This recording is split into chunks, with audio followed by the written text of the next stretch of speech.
Since 1968, nobody uses the third door. It is not a superstition, they tell newcomers with a grin. It sits in the club's written procedures, typed on thin paper, and retyped so many times the words have softened at the edges. I found it the night I was hired to lock up after the last member left, alone, with a ring of keys that still felt borrowed. In the service hallway behind the ballroom, there are 3 identical doors painted the same quiet beige. 2 open onto storage and a stairwell. The third has a brass plate with no room number, just scratches where one used to be. Next to it, in faded ink, a line I did not expect to see in a building that prides itself on order. Do not open. Do not ask why. The rule does not say never, not in a dramatic way. It does not mention danger.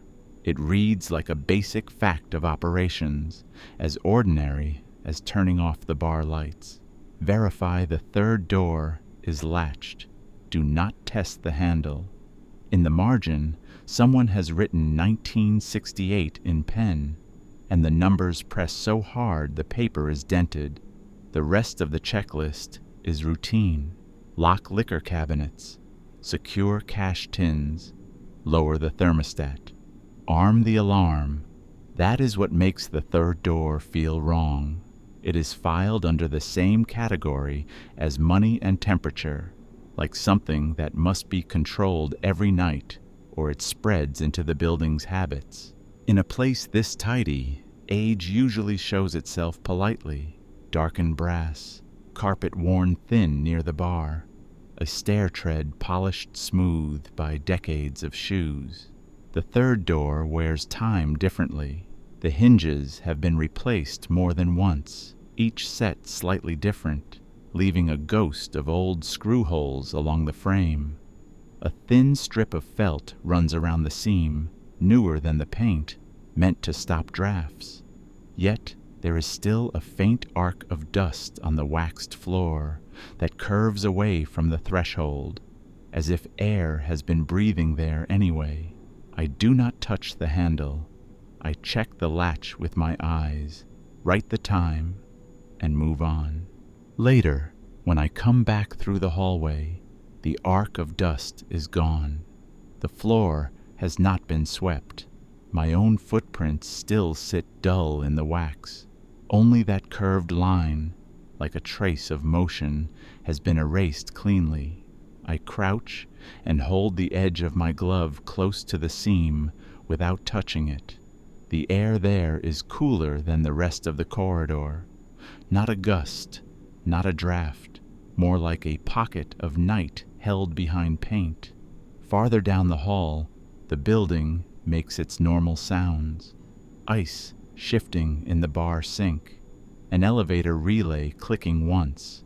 The third door makes no sound at all, and that silence feels maintained. The club is an old place with new money habits. It has keypads, motion sensors, cameras that wake the lights in soft stages. But the service hallway looks neglected on purpose, as if no one wants to invest attention there. A camera in the corner watches the 2 normal doors and most of the corridor, but the third door sits just outside the edge of its frame. I notice only because the angle looks wrong, the way you notice a picture slightly crooked after months. Someone chose to miss it. Above the third door, a patched rectangle in the ceiling shows where a sensor used to be, installed and removed so carefully you can almost forget it existed. At 12:17 a.m., the building settles with a soft creak deep in the beams. I write it off as old construction. At 12:19 a.m., the hallway light nearest the third door dims, then brightens again, as if it detected movement and changed its mind. I stand still and wait, because waiting is part of closing up. Nothing moves, no footsteps, no elevator. The light repeats the same small uncertainty twice more, always within a few feet of that door. The checklist does not mention this. The logbook has a column for irregularities, and my pen hovers there for a second before I leave it blank, as if my silence can keep things simple.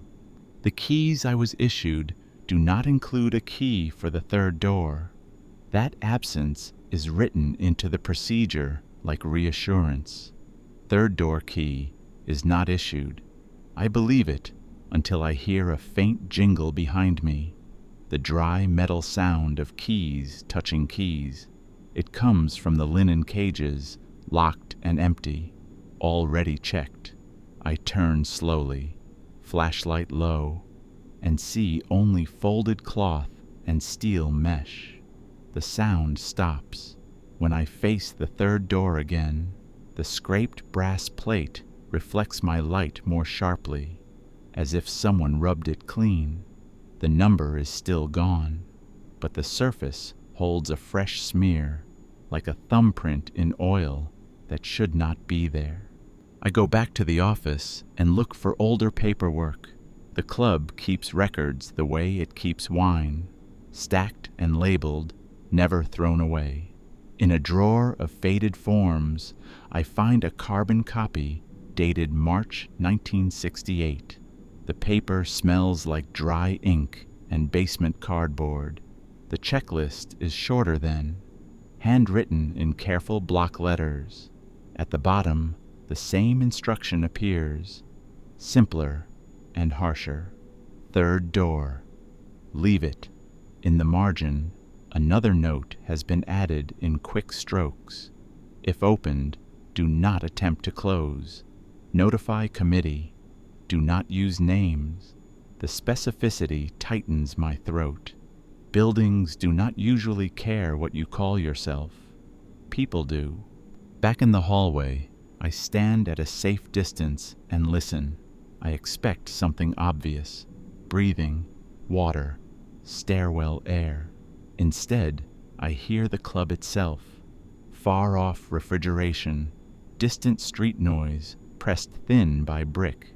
Then, under that, a slow pattern like fabric shifting against fabric, patient, repeating. The felt strip around the seam has a tiny gap near the bottom corner.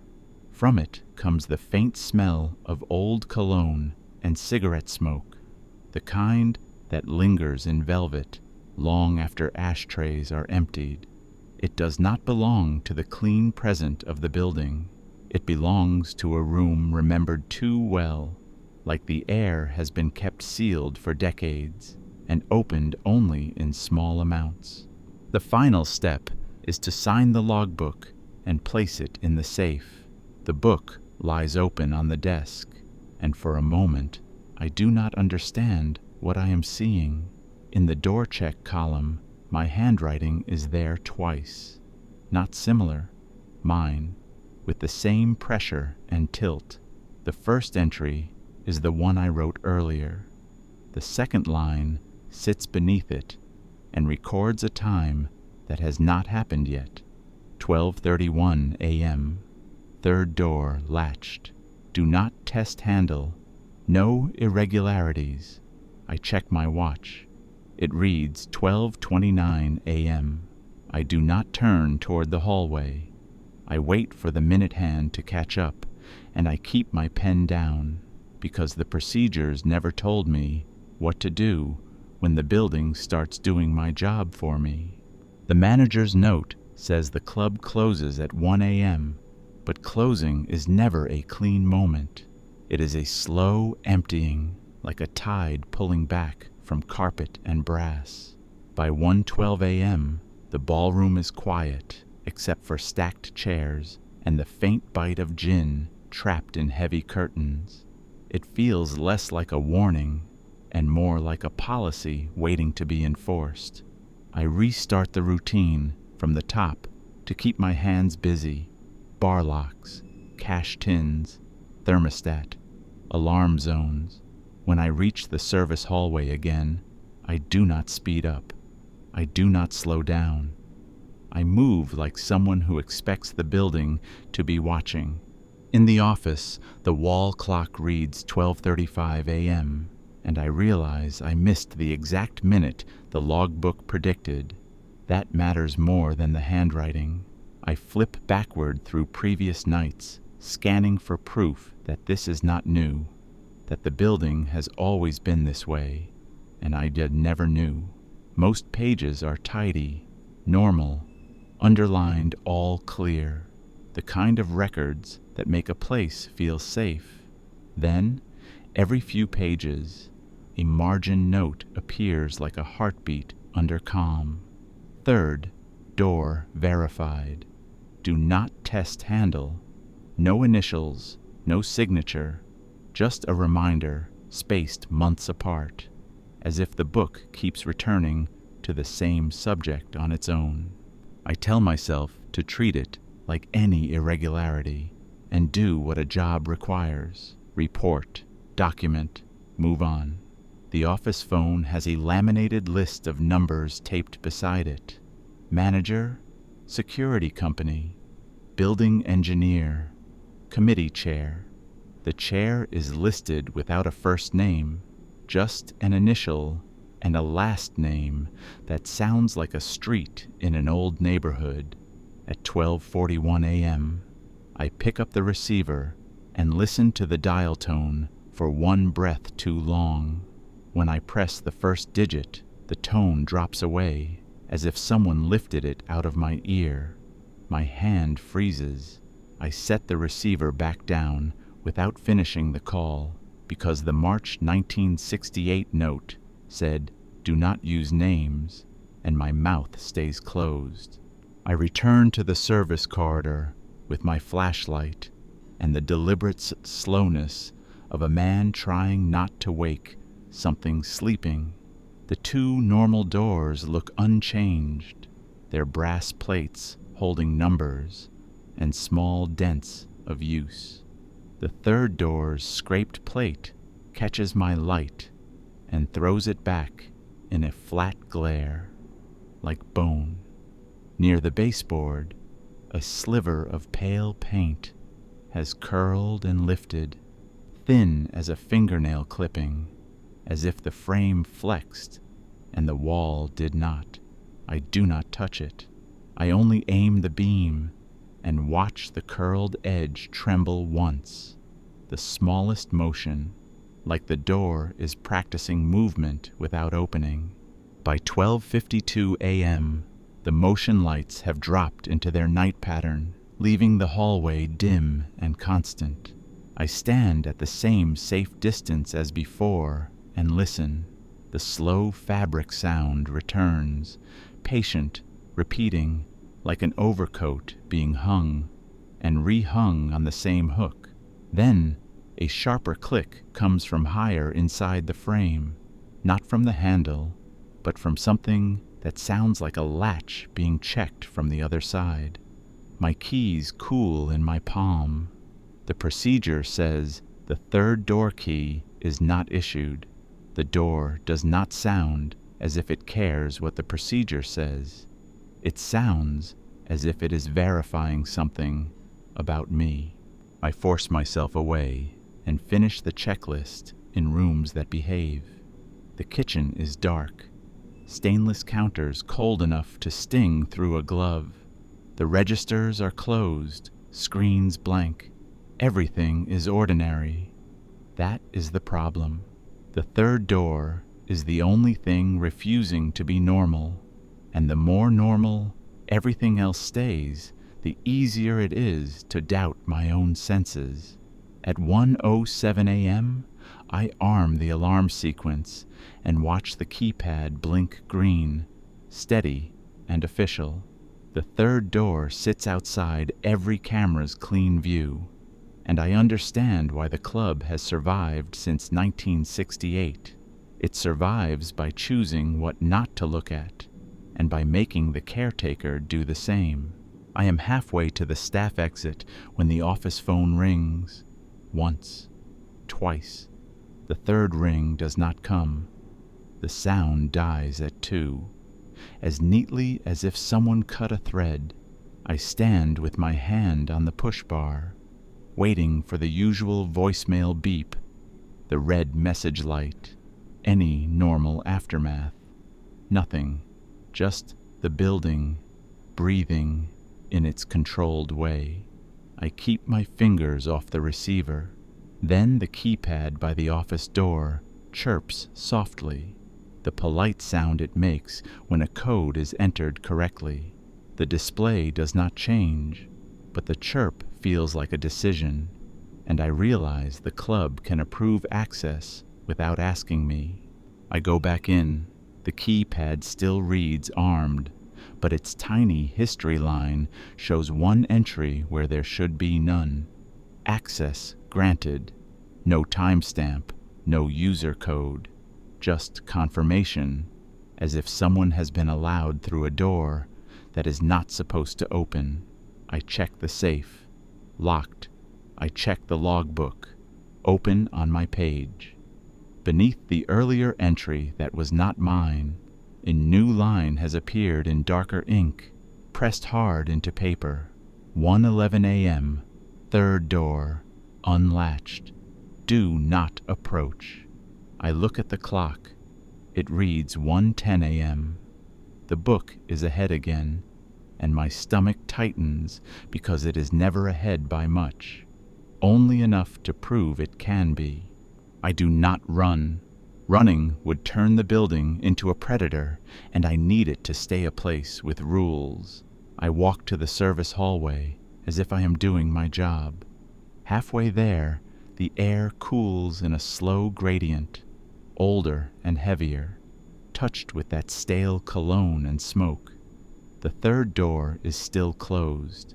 The handle is untouched, yet the felt strip no longer meets cleanly at the corner. A thin gap shows, and from it a thread of darkness lies across the floor like spilled ink. It is not a shadow.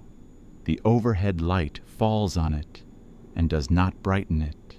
It stays dark the way an open mouth stays dark, and I realize the warning in ink was never about curiosity.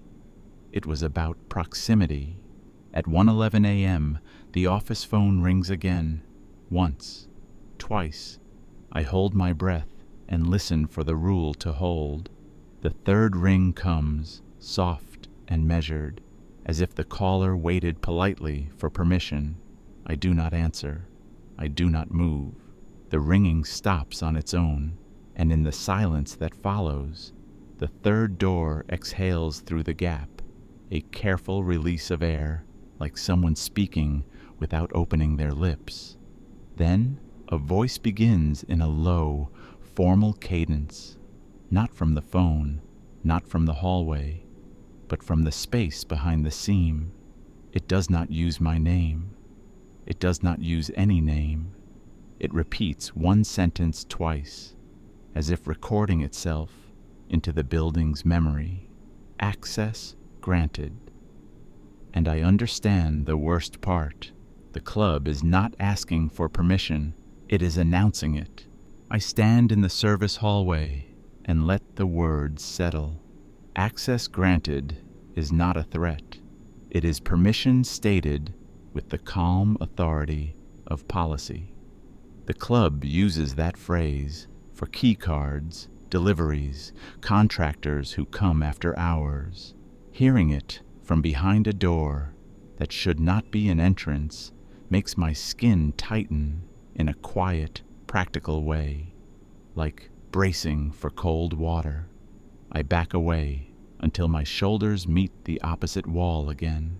The thread of darkness on the floor remains where it spilled, unmoved by light. At 1:14 a.m., I know the logbook in the office will write itself again, and the knowledge feels like a schedule being placed over my life. I return to the office slowly. The building does not rush me. The logbook lies open on my page, and the new line is there, exactly where the pen would go if I were the one writing it. 1:14 a.m. Third, door open. Do not look inside. The ink is darker than mine, pressed into paper with steady pressure, as if whoever wrote it had all the time in the world. I glance up at the wall clock. It reads 1:13 a.m. The book is still ahead by a minute, only a minute, just enough to prove control. I flip to March 1968 again and reread the margin note. If opened, do not attempt to close. Notify committee. Do not use names. It is not telling me how to survive a monster. It is telling me how to behave at a meeting. Behind the front desk, the club keeps old stationery, menus, and forms like artifacts. At 1:16 a.m., I find a thin folder labeled Committee Minutes, 1968. The paper is brittle. The ink faded into a bruise-like purple. The first page lists names I recognize from plaques in the lobby, donors whose families still sponsor dinners and scholarships. Then the handwriting changes mid-paragraph.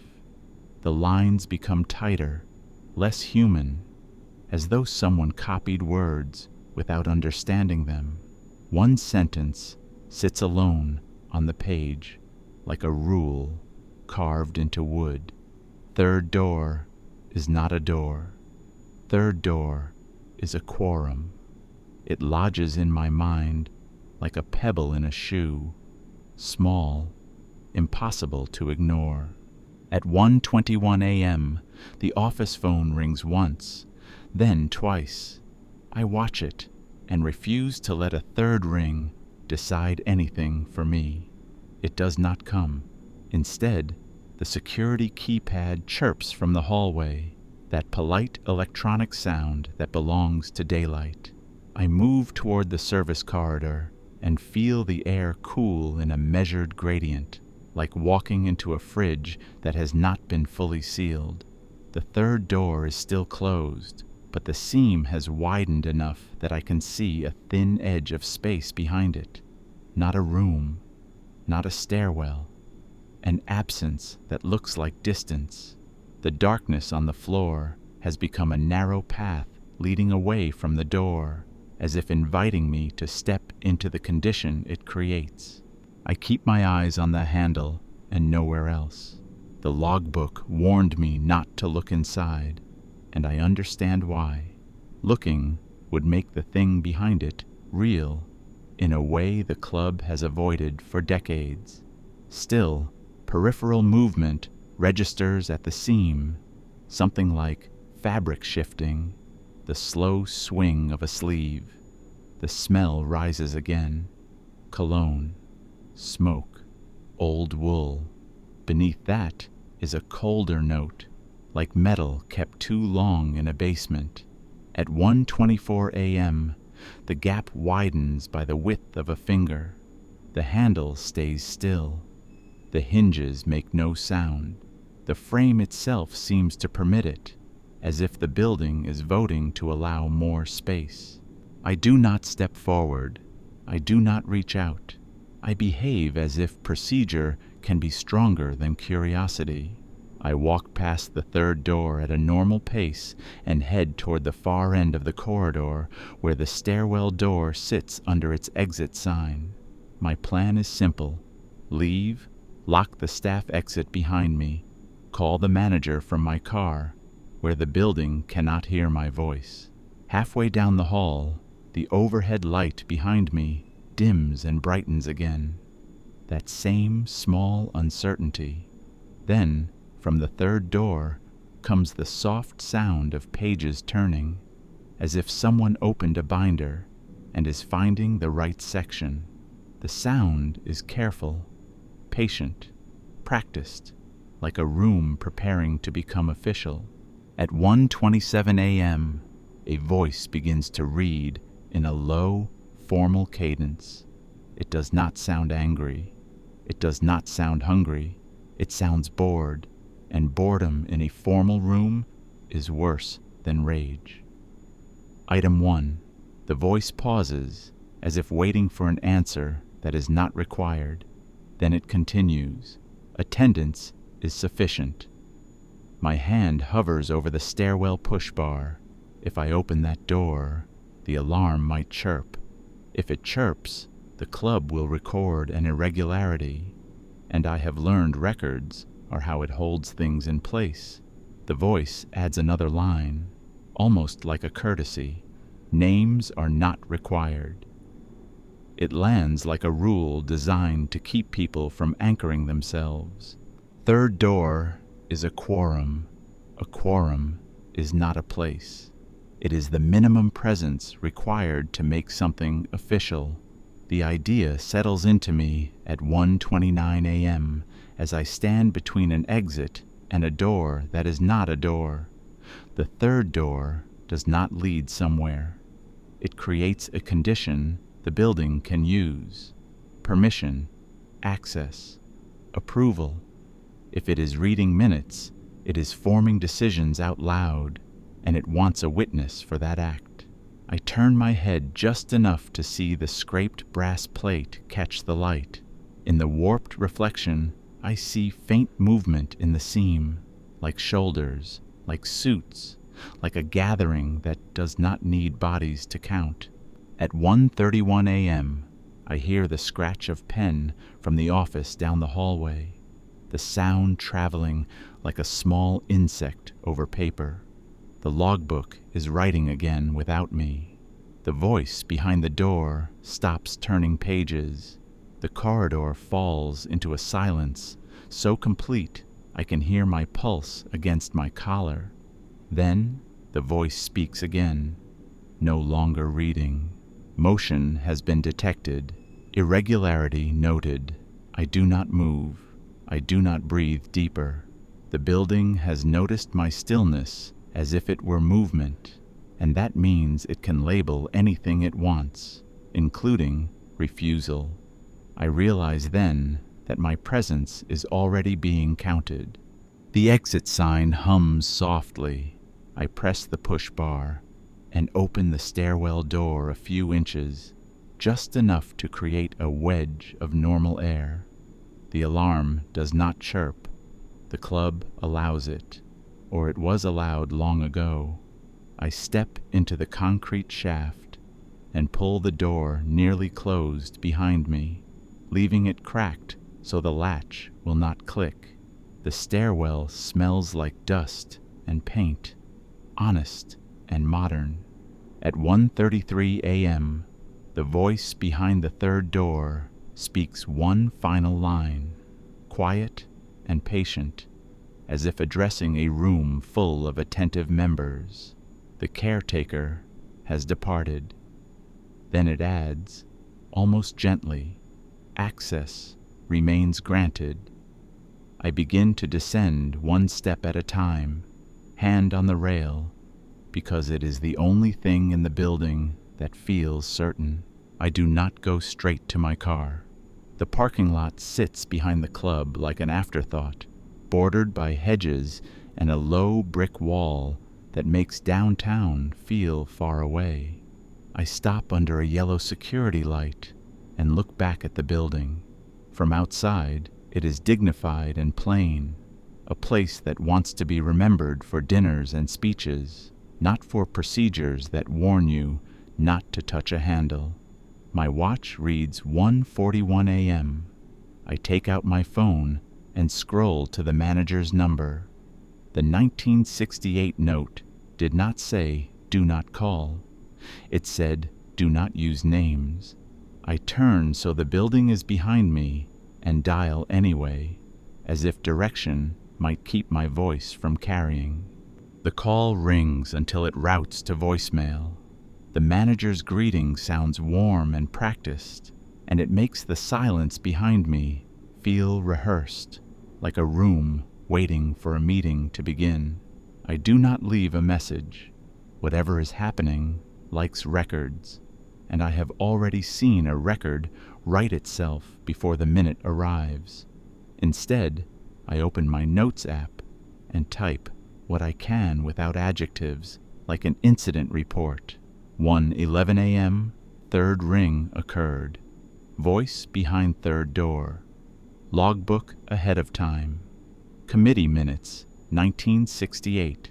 Then I stop, because the last word on the screen is 1968, and my mind keeps attaching it to the same phrase. Since 1968, nobody uses the third door. It reads less like a warning now, and more like a boundary. I drive out slowly, tires whispering over gravel. The club's front windows are dark, but the building still looks occupied in a way that has nothing to do with lights. The street is normal late-night America. A lone rideshare car, a traffic signal changing colors for no one, the distant glow of a 24-hour diner sign. I tell myself, leaving is correct procedure. That distance will break whatever pattern formed. At 1:53 a.m., the club shrinks in my rearview mirror like any other building. Then I see a second set of headlights behind me, close enough to suggest another car. When I glance over my shoulder, the road is empty, and the lights remain only in the mirror. I keep driving. The headlights stay centered in the mirror for 3 blocks, always the same polite distance, never gaining, never falling back, as if they know exactly how far a member should stand from another member in a hallway. At 1:56 a.m., I turn right at a red light after stopping. The headlights turn with me. I make a second turn without signaling, then a third, trying to break a follower that should not exist. The city grid should shake any coincidence loose. The lights remain, steady and quiet. When I pull into a brightly lit gas station, they vanish the instant my tires cross the driveway line, as if they reached a boundary they are not allowed to enter. Inside the station, fluorescent light is harsh and comforting. The cashier barely looks up, and that indifference feels like protection. I buy a bottle of water I do not want, just to have a receipt with a time printed in ink that cannot be argued with. The slip reads 2:02 a.m.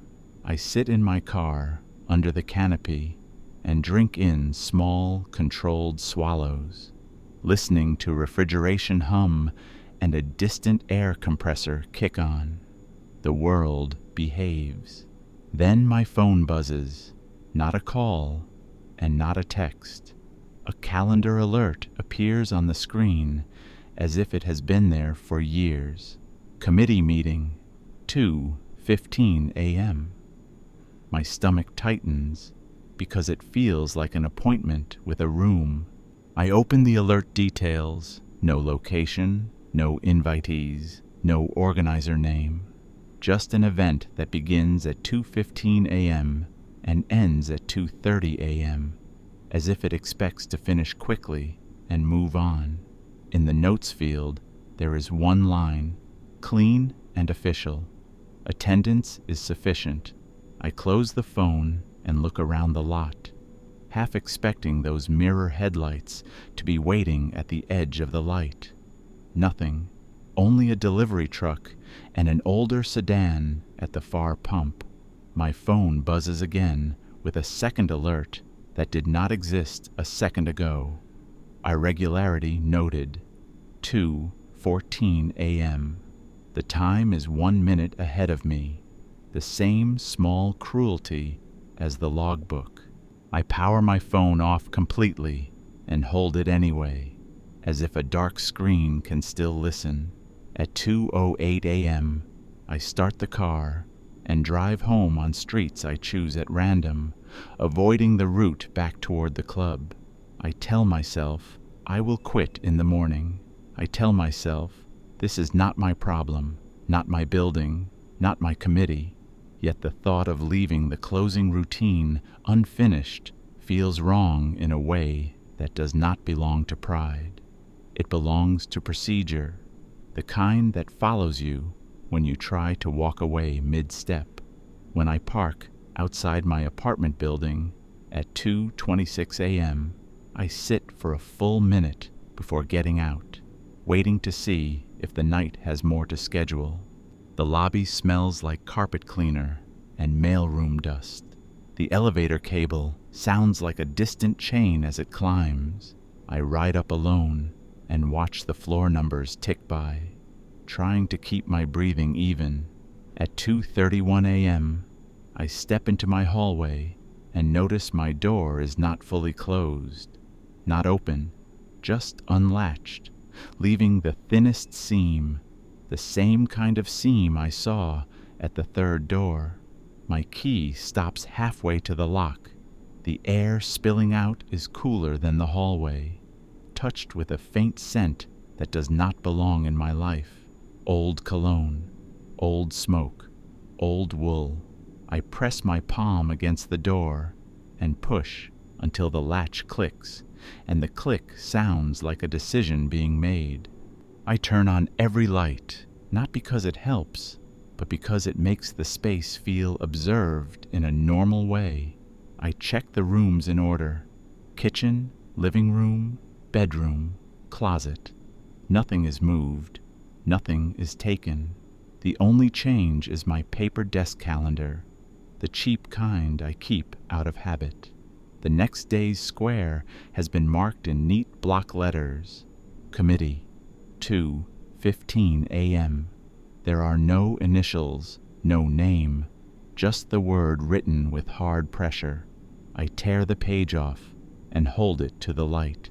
The ink looks like mine, but the angle of the letters is wrong by a fraction, as if someone studied my handwriting and copied it without understanding where my hand naturally hesitates.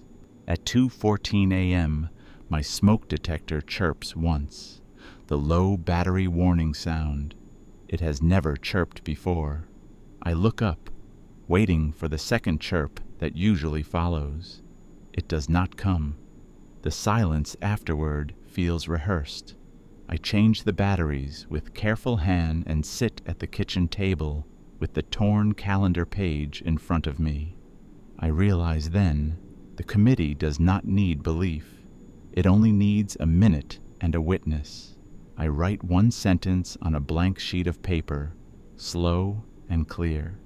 I will not attend any meeting at 2:15 a.m. When I finish, the microwave clock reads 2:15 a.m. exactly, and the kitchen light flickers once, very softly, like a vote being counted. I do not sleep. I sit at the table until my eyes feel dry, watching the clocks disagree by a minute, then agree again, as if they are taking cues. At 3:02 a.m., my phone powers itself back on. I shut it down. The battery icon reads full. There are no missed calls, no messages, nothing that can be argued with. Only the calendar app open to the same blank day, and one event waiting at the bottom of the list like a permanent obligation. Committee meeting, 2:15 a.m. It is marked completed, the way a completed task is marked, even though I stayed in my apartment the entire time. The meeting has been recorded, as if attendance can be decided without consent. By 7:18 a.m., daylight does what it always does. It makes everything look manageable, like problems belong to paper and phone calls, not to doors. I shower, dress, drink coffee in slow sips, forcing routine to lead the way. Before I leave, I test my latch twice, then a third time, and the extra check feels automatic, like a habit borrowed from the club. In the elevator mirror, I notice a faint gray smudge on my collar, a streak like old dust.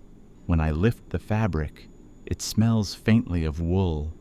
I scrub it off in the lobby restroom and check again, as if cleanliness can reset whatever touched me during the night. At 8:06 a.m., I drive to the club for answers. the way you return to a scene to confirm it happened. In daylight, the building looks innocent. Warm brick, clean steps, a gardener watering planters with steady patience. I park across the street and watch the entrance for a minute, waiting for that sensation of being followed. Nothing. Still, the moment I step onto the sidewalk, I feel the same controlled air I felt inside. Not cold, not warm, managed. I realize the club does not end at its walls. The club ends where its rules stop being obeyed, and I have already carried one of those rules home without meaning to. The manager meets me near the front desk at 8:19 a.m. He looks normal, which is a relief and an insult. Crisp shirt, coffee in hand, mild expression that suggests my night was a minor inconvenience. I ask to see the procedures binder again. I do not mention voices or calendars. I say there was a logbook irregularity, and I want to document it correctly. He nods like he has heard this complaint before, then leads me into the office and sets the binder down. He turns it so the pages face him, not me, and flips to the section he wants me to see first, as if he is controlling what becomes official. At 8:23 a.m., he points to the third door line with a pen tip that does not touch the paper. Verify the third door is latched. Do not test the handle. The date beside it, 1968, looks lighter than it did at night, as if someone erased it with patience. The paper still holds the dent of the numbers, but the ink has faded into fibers. The manager watches my face, not the page. He asks if I tested the handle. I say no. I tell him the hallway felt colder than it should, and the lights near the door acted strangely. He says the building settles at night and the corridor runs cooler. His tone stays even, practiced, like he is repeating something he has said for years. I ask about the committee minutes. He does not pretend not to understand. He says the club has traditions, and those traditions are not my responsibility. He says the third door was sealed after an incident in 1968, and it is safest to leave it alone. Safest is the first honest word he uses. I ask what happened. He says it involved a meeting that got out of hand. He does not say how. He does not say who. He does not say where. Then he gives me the shape of truth that matters. In 1968, they tried to finish a meeting without a witness. After that, the door stopped staying in one place and started showing up wherever the members felt safest. At 8:31 a.m., he opens the safe and removes the logbook. He places it on the desk and flips to last night. My entries are there. The extra lines are gone. No 1:11 a.m. warning. No ahead of time notes. Only my check marks and a final signature. I turn pages back, scanning for the margin reminders I remember. They are gone too. The paper looks cleaner, less handled, as if it has been edited and returned. The manager closes the book softly and returns it to the safe with the care of someone putting a dangerous tool away. Then he looks at me and says one more sentence, quiet and rehearsed. Do not take the building home with you. I leave the office at 8:37 a.m. and walk toward the service hallway under the excuse of checking a supply closet. No one stops me. In daylight, the corridor looks narrower, less dramatic, the kind of place you would forget 5 seconds after leaving it. The two normal doors stand exactly where they should. The third door stands there too, beige and quiet. The felt strip around the seam is intact now, clean and unbroken. The wall beside it is blank paint. No warning, no faded ink. Still, in the waxed floor beneath the door, I can see a faint arc where dust was erased. The building does not keep evidence. It keeps habits, and habits can be carried. At 8:40 a.m., my phone buzzes in my pocket without lighting up. The vibration repeats 3 times in a slow pattern, like a ring I can feel instead of hear. When the screen wakes, a new calendar event has appeared for tonight. Committee meeting, 2:15 a.m.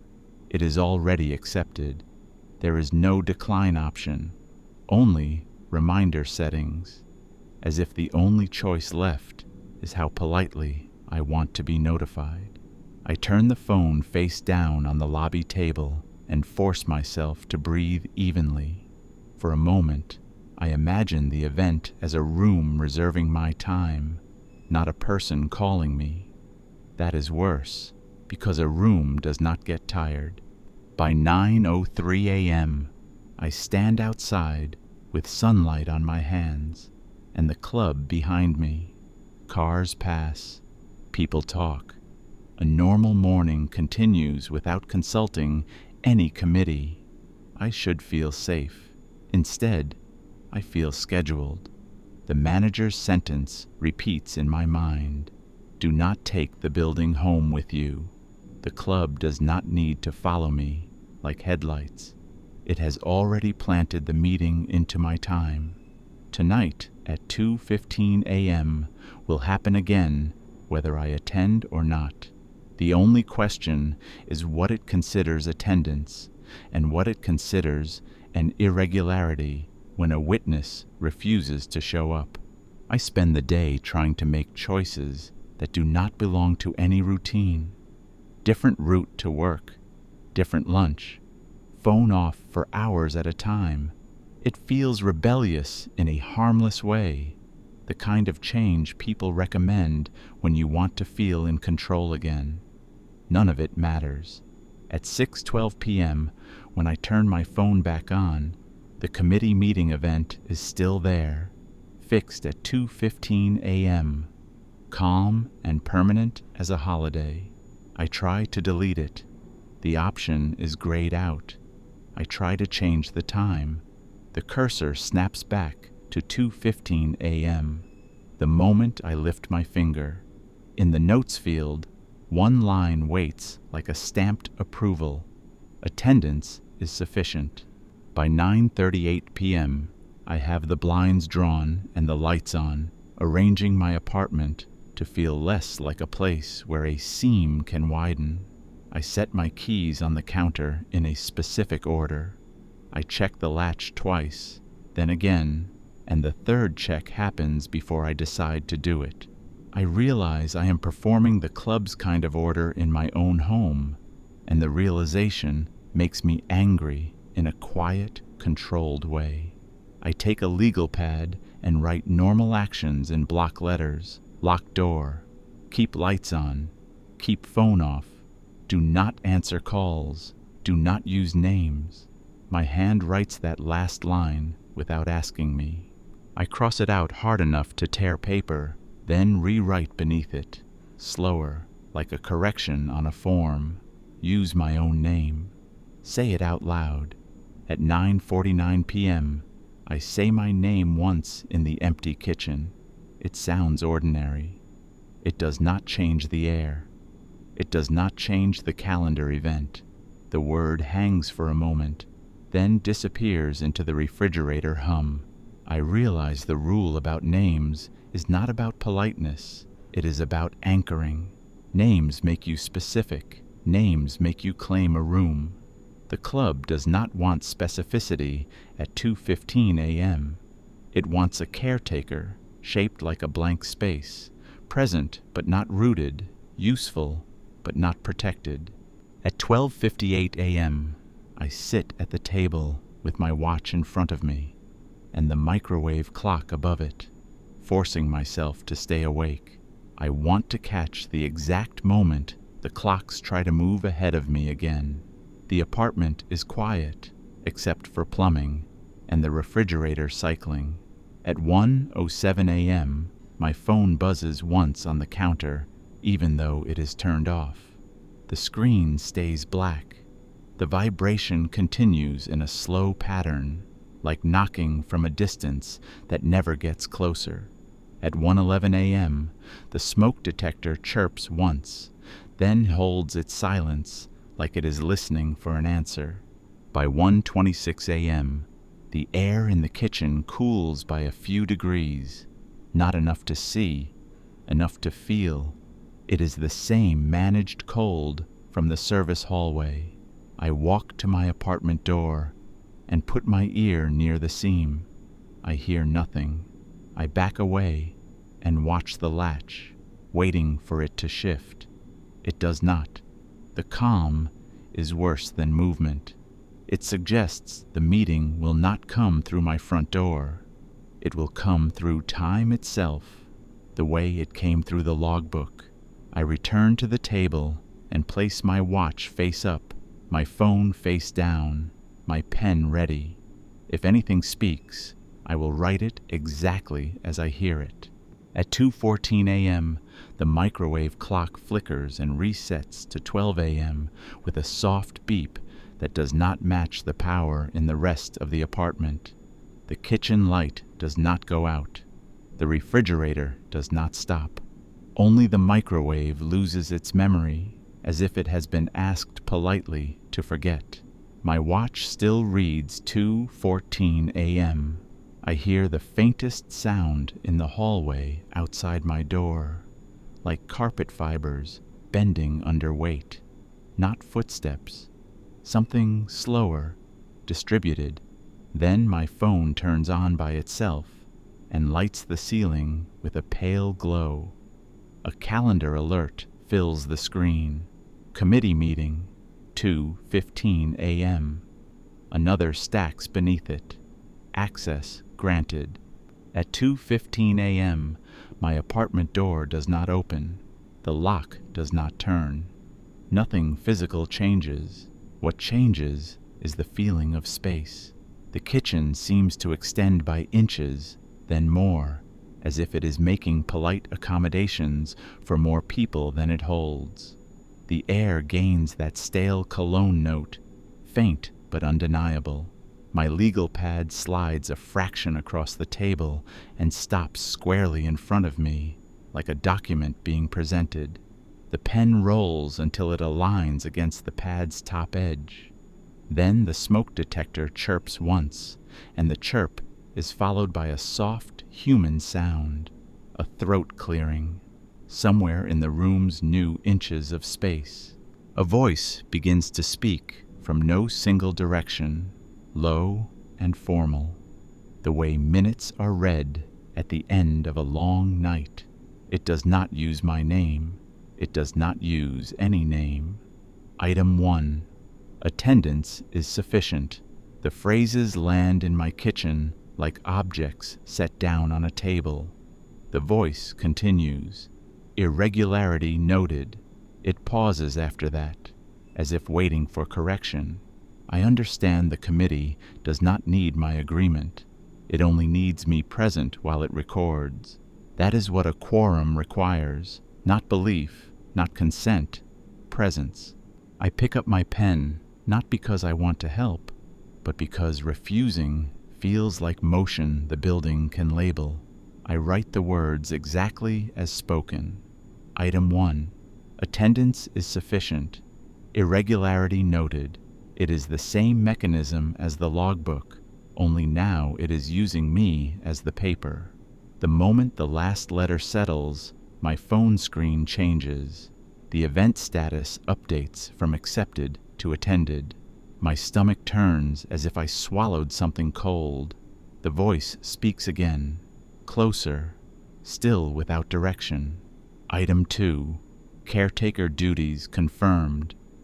Before my pen touches the next line, my handwriting appears on the page, as if my hand moved without permission. At 2:19 a.m., the kitchen light flickers once, softly, like a vote. The air feels denser, as if the room has finished expanding and is now holding its shape. The voice turns pages that are not there. Then it says a sentence that tightens my throat. Third door verified. There is no third door in my apartment, yet the moment it speaks, I hear a faint click from somewhere deeper in the unit, the dry sound of a latch being tested from the other side of a frame. I do not move. I do not look toward the bedroom. The voice adds one more line, quieter, like a reminder in a margin. Do not test handle.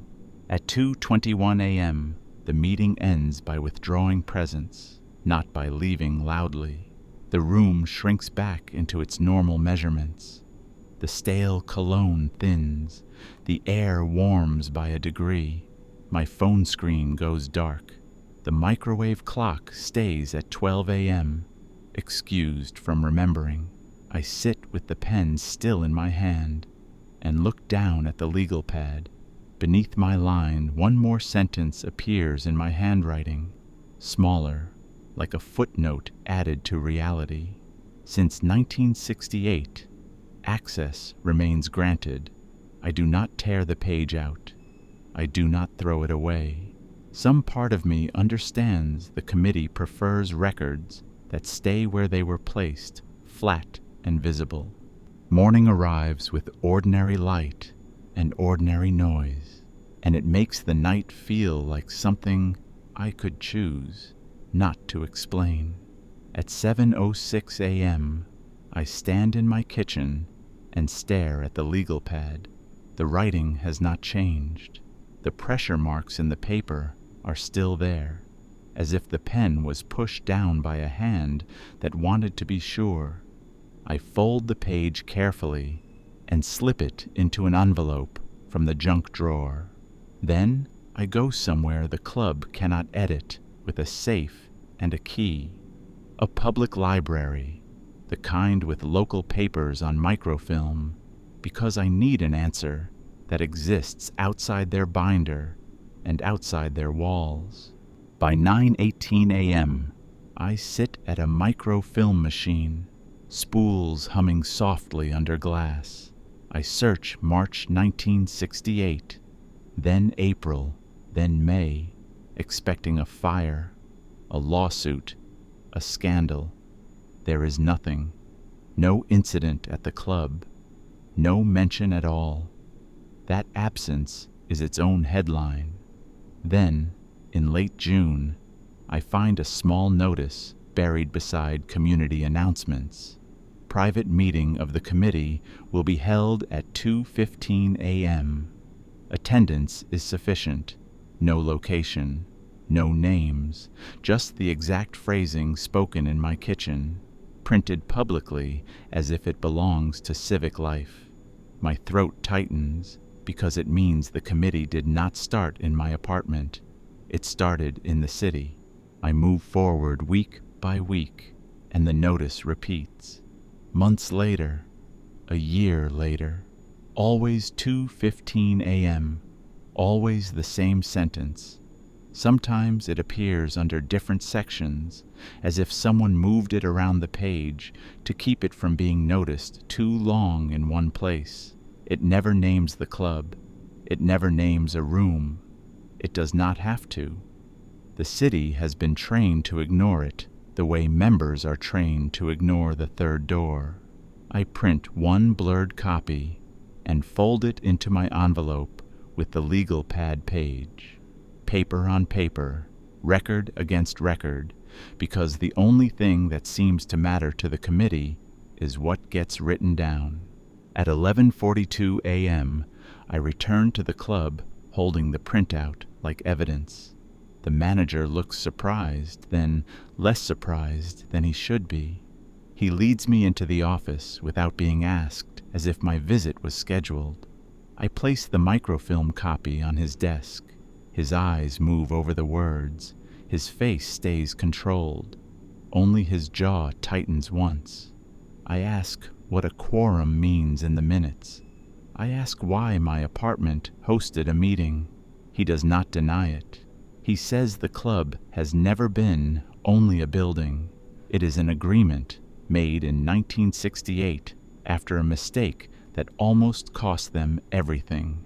When I ask what the mistake was, he gives me the shape without the details. They tried to close it. He opens the cabinet and removes the 1968 minutes folder. He does not hand it to me. He holds it like a relic and turns to a page I have not seen.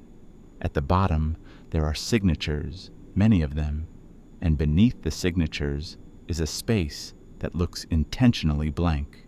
Above the blank space, one line is typed in all caps: Caretaker Acknowledgement. He says they learn doors like that are not shut by force. They are shut by procedure, by attendance, by someone present to witness a decision. In 1968, they tried to finish a meeting without a witness, without records, without quorum, and after that the door stopped staying in one place.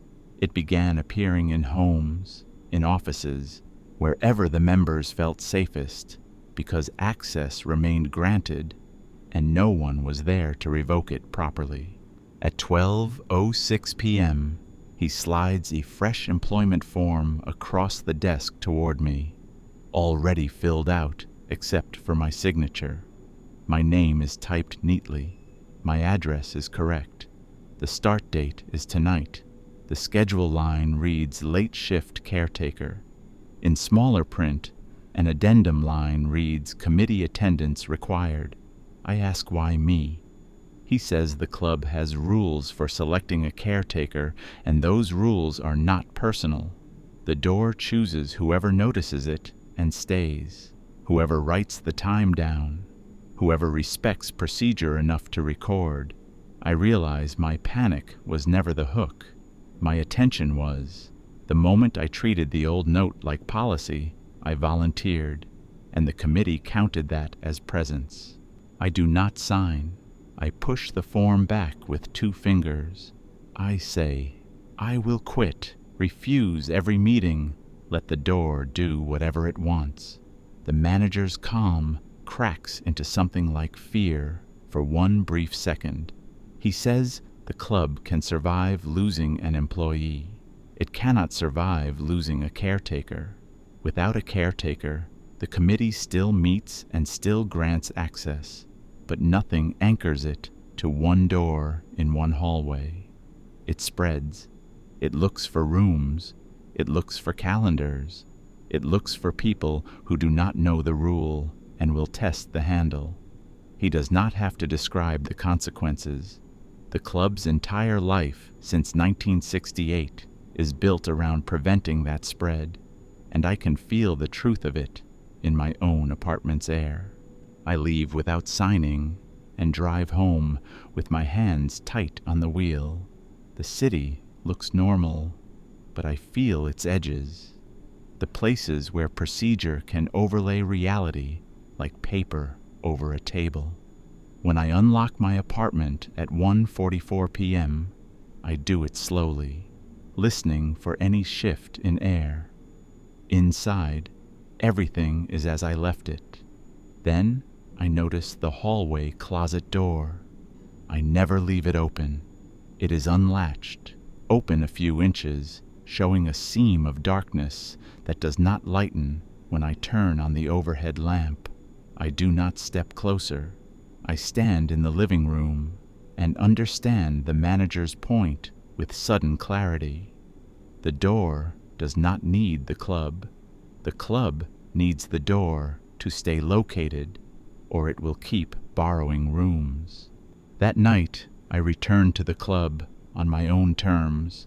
I do not sign a form. I bring my own notebook and pen and write one line at the top of a clean page at 1:58 a.m. Caretaker log. If the committee needs a witness, I will be one, but my record will not be theirs to edit. At 2:14 a.m., I stand in the service hallway, facing the third door, from a safe distance, and read the rule once, out loud. to make it a procedure I chose. Since 1968, nobody uses the third door. At 2:15 a.m., the air cools, and the building stretches its space politely. The voice begins its cadence, and I write exactly what it says until the meeting ends at 2:21 a.m. When the presence withdraws, the felt strip lies flat, the darkness on the floor vanishes, and my apartment stays only my apartment.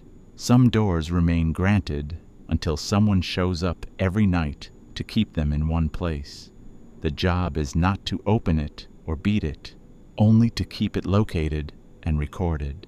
And every night after that, I made sure there was only one place in the city where the third door could remember me. The city is quiet now. You should be too.